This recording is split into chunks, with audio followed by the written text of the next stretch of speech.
Well, after nearly half a century of hauling mail, a trucking company is shutting down. 10 Roads Express in Carter Lake is winding down operations after it lost a majority of its revenue.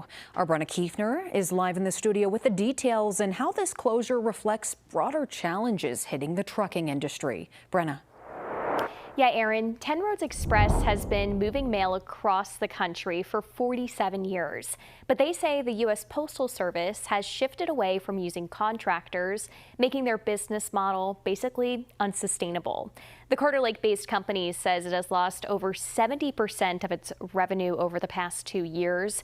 In a statement, they told First Alert 6, despite extensive efforts to adapt, 10 Roads has been unable to reduce its platform enough to make continued operations sensible, leading to the difficult decision to cease operations.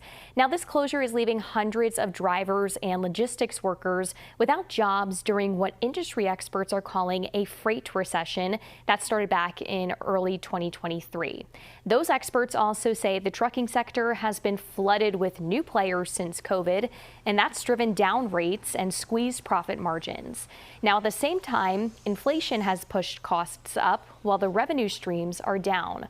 Werner Enterprises Chief Commercial Officer Craig Callahan says another company notified him actually today that they're going out of business by the year's end.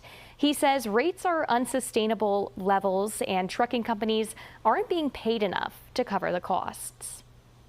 We're going on 3 years of a freight recession, and unfortunately it's resulted in many strong companies that just can't handle the financial distress that it puts them under. They mentioned some exposure they've had to some lawsuits, and that is an epidemic in the trucking industry. Trucking industry and trucking companies are often targets for frivolous lawsuits. But Callahan believes there is some light at the end of the tunnel. He says federal enforcement is cracking down on what he calls bad actors who flooded the market. Callahan says while there's not necessarily a driver shortage, there is high demand for safe and reliable drivers. He's optimistic that companies that are hanging in there will weather this storm. Live in the studio, Brenna Kiefner, First Alert 6. All right, Brenna, thanks for breaking that down for us.